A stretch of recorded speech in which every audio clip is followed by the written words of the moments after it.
안녕하세요. 전북대학교 학우 여러분. 점심시간 잘 보내고 계신가요?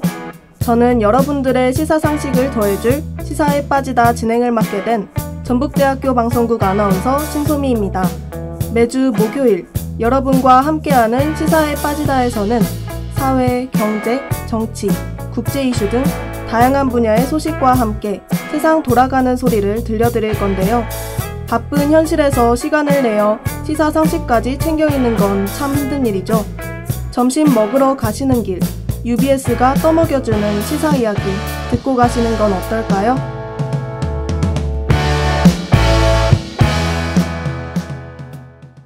이번 주 시사에 빠지다 첫 번째 이슈는 뉴스에서 종종 들려오는 전세 사기 문제입니다. 많은 분들이 월세로 나가는 돈이 아깝거나 안전하게 살 집을 찾기 위해 전세를 선택하지만 최근 전세 사기가 급증하면서 걱정하는 분들이 늘어나고 있는데요.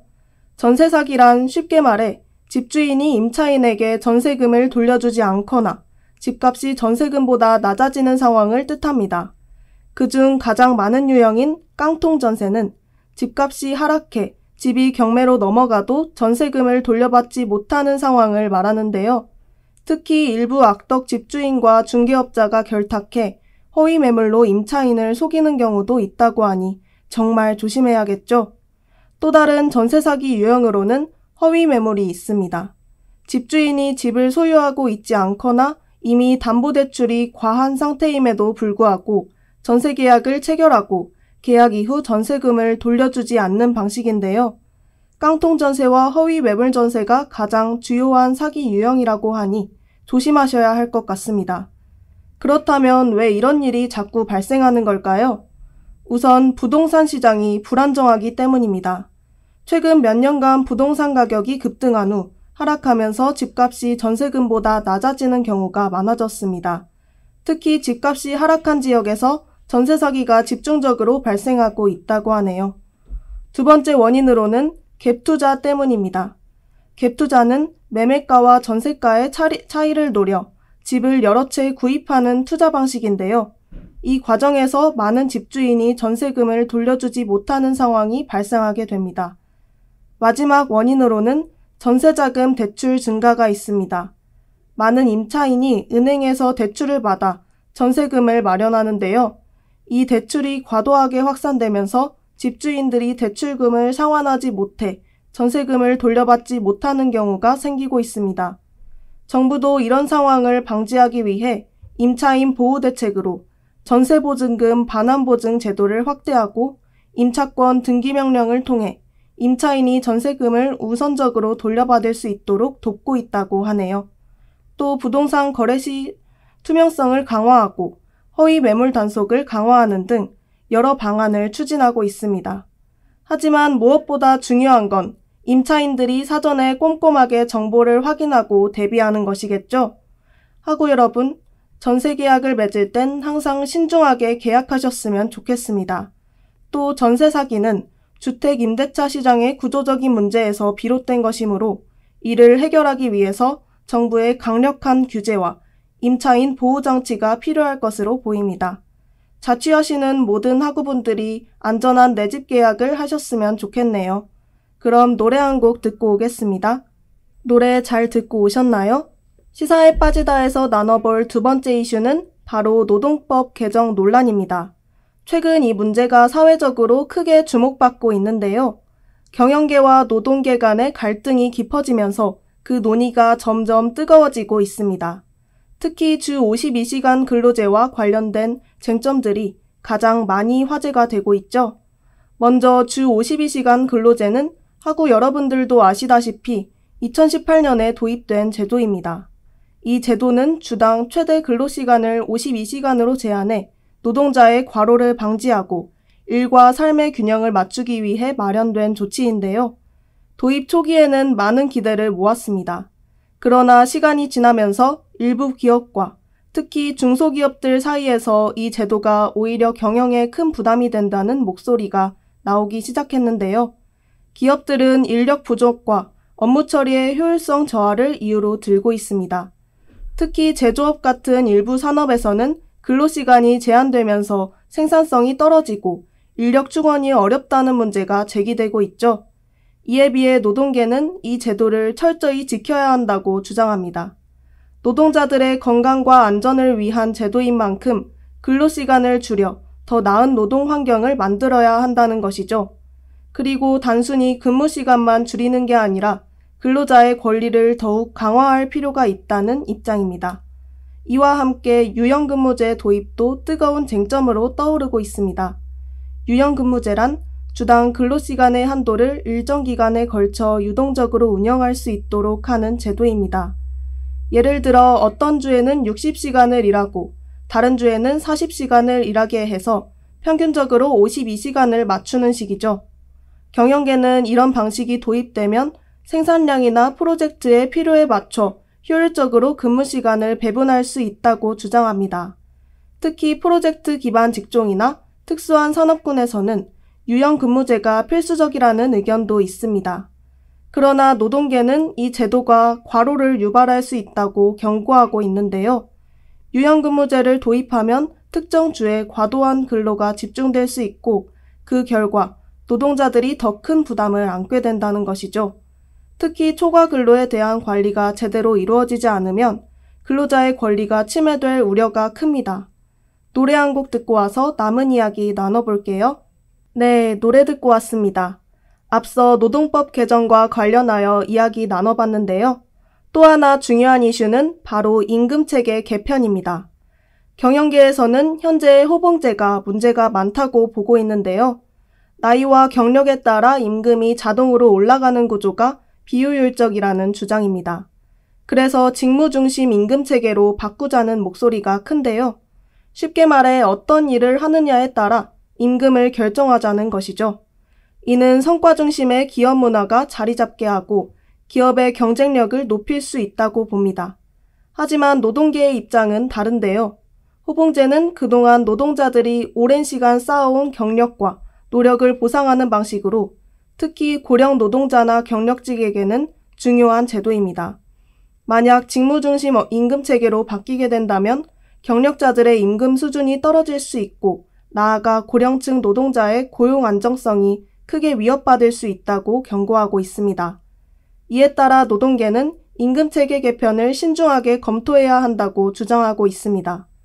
이처럼 노동법 개정 논란은 근로자의 권리 보호와 경제적 효율성이라는 두 가지 상반된 가치 사이에서 큰 갈등을 일으키고 있는데요. 앞으로 정부와 노동계, 경영계가 어떻게 이 문제를 풀어나갈지 관심을 기울여야 할 것 같습니다. 하고 여러분은 이 논란에 대해 어떻게 생각하시나요? 근로자의 권리를 더 강화해야 할까요? 아니면 기업 경쟁력을 위해 유연한 근로 환경이 필요할까요? 대학교의 생활을 보내고 사회로 나갈 우리 모두가 생각해봐야 할 문제인 것 같습니다. 그럼 노래 한 곡 듣고 와서 다음 이슈에 대해서 이야기해볼게요. 네, 지금까지 사회와 경제 부문에서 이슈가 된 사건들을 이야기했는데요. 다음으로는 국제 이민 및 난민 문제에 대해 이야기해보려고 합니다. 이민과 난민 문제는 최근 전 세계적으로 심각한 이슈로 떠오르고 있는데요. 각국 정부와 국제사회가 이 문제를 어떻게 풀어나갈지에 대한 논의가 활발하게 이루어지고 있습니다. 먼저 이민이란 경제적, 사회적 이슈로 더 나은 삶을 찾기 위해 타국으로 이동하는 사람들을 의미하는데요. 주로 경제적 불평등, 기후변화, 정치적 불안정 등이 주요 원인이 되고 있습니다. 선진국으로의 이민은 해당 국가의 경제 성장을 촉진하고 노동력 부족을 해결하는 데 기여할 수 있는데요. 하지만 이민자가 많아질수록 현지 주민들과의 갈등이 생길 수 있다는 점도 무시할 수 없습니다. 특히 문화적 차이나 노동시장의 경쟁 문제가 자주 대두되는데요. 이는 이민자에 대한 부정적인 인식과 사회적 갈등을 야기할 수 있습니다. 이민자가 아닌 난민자에 대한 문제도 비슷한데요. 난민은 전쟁, 박해, 기근 등으로 인해 자국을 떠날 수밖에 없는 사람들을 말합니다. 최근 전 세계에서 난민의 숫자는 급격히 증가하고 있는데요. 2024년 현재 전 세계 난민 수는 약 1억 명에 달하며 이는 인류 역사상 최대 규모라고 할 수 있습니다. 난민들은 본국에서의 생존 위협 때문에 다른 나라로 피신하지만 이들을 받아들이는 국가들은 경제적, 사회적 부담을 겪게 됩니다. 특히 유럽 국가들은 최근 몇 년간 난민 문제로 큰 혼란을 겪고 있는데요. 이를 두고 국가 간의 입장 차이가 매우 큽니다. 이처럼 이민자와 난민 문제는 단순히 한 국가의 문제가 아닌 국제적인 문제인데요. 국제사회는 이를 해결하기 위해 다양한 노력을 기울이고 있습니다. 그중 대표적인 것이 바로 유엔 난민 기구와 같은 국제기구의 활동인데요. 이들은 난민 보호와 지원을 위해 적극적으로 나서고 있지만 그 수요에 비해 자원이 턱없이 부족하다는 것이 현실입니다. 또한 기후변화가 난민 문제를 더욱 악화시키고 있다는 점도 간과할 수 없는 사실인데요. 기후변화로 인해 농작물 생산량이 줄고 해수면이 상승하면서 거주지가 사라지는 기후난민이 늘어나고 있습니다. 특히 남태평양 섬나라와 아프리카, 남아시아 지역에서 기후난민 문제가 심각하게 대두되고 있죠. 이민과 난민 문제를 해결하는 과정에서 가장 중요한 것은 국제협력입니다. 개별 국가의 이익만을 추구하기보다는 더 큰 차원에서 인도적 지원과 공정한 분배 방안을 모색해야 하는데요. 이를 위해 각국 정부와 국제기구, 그리고 시민사회가 함께 머리를 맞대야 합니다. 결국 이민자와 난민 문제는 우리의 삶과도 밀접하게 연결되어 있는데요. 이들이 새로운 삶을 시작할 수 있도록 돕는 것은 단지 도덕적 의무를 넘어서 더 나은 미래를 위한 국제적 협력이 필요하다는 것을 의미합니다. 하고 여러분은 이민자와 난민 문제에 대해 어떻게 생각하시나요? 노래 한 곡 듣고 오겠습니다.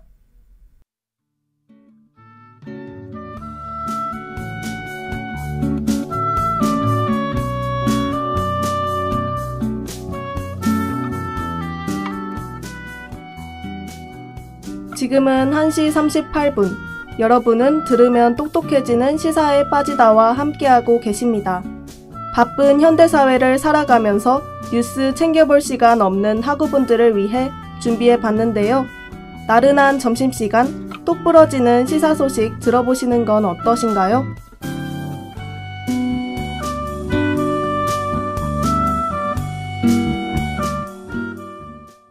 마지막 이슈는 인공지능 윤리에 관한 이야기입니다.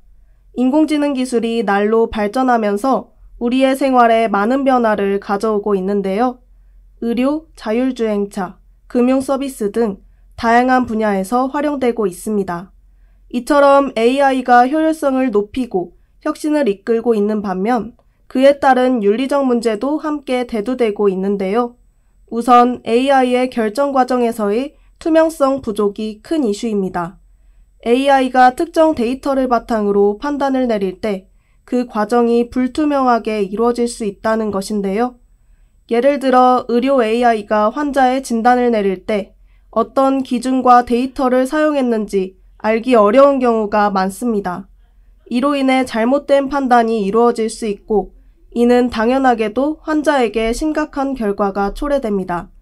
또한 데이터 편향 문제도 존재하는데요. AI는 학습 데이터를 기반으로 결정을 내리기 때문에 이 데이터가 편향되어 있다면 결과 역시 편향될 수 있습니다. 예를 들어 특정 인종이나 성별에 대한 차별적 판단이 내려질 수 있어 사회적 불평등을 심화시킬 수도 있는데요. 이는 기술적 발달이 더 필요한 부분일 것 같습니다. 더 나아가 인공지능 기술의 발전이 디지털 성범죄와 같은 문제와 연결되기도 하는데요. 저번 주 시사에 빠지다에서 이야기했듯이 AI를 이용한 딥페이크 기술이 여성의 이미지를 무단으로 사용하여 성적 목적으로 악용되는 사례가 증가하고 있습니다. 이는 피해자에게 심각한 정신적 피해를 주며 법적 대응이 어려운 경우가 많습니다. 따라서 AI 기술의 안전한 사용을 위한 윤리적 기준이 절실히 필요할 것 같은데요. 인공지능의 발전이 인류에게 긍정적인 영향을 미치기 위해서는 규제와 가이드라인이 필요하다는 것을 이제는 모두가 아는 것 같습니다. 여러 국가에서 AI의 윤리적 사용을 위한 정책과 기준을 마련하고 있으며 이는 AI가 공정하고 안전하게 사용될 수 있도록 보장하기 위한 것인데요. 기술 개발자와 기업, 정부, 그리고 시민들이 함께 참여하는 사회적 합의가 필수적일 것 같습니다. 인공지능이 우리의 삶을 어지럽히는 것이 아니라 좋은 변화만 가져왔으면 좋겠네요. 그럼 노래 듣고 오겠습니다.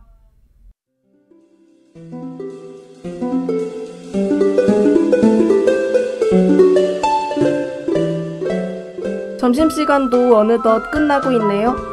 시사에 빠지다에서 준비한 시사 이슈에 대해서 많이 알아가는 시간이 되셨으면 좋겠습니다. 이번 주는 전세 사기와 노동법 개정, 전 세계적인 난민 문제, 그리고 인공지능 윤리까지 알아보았는데요.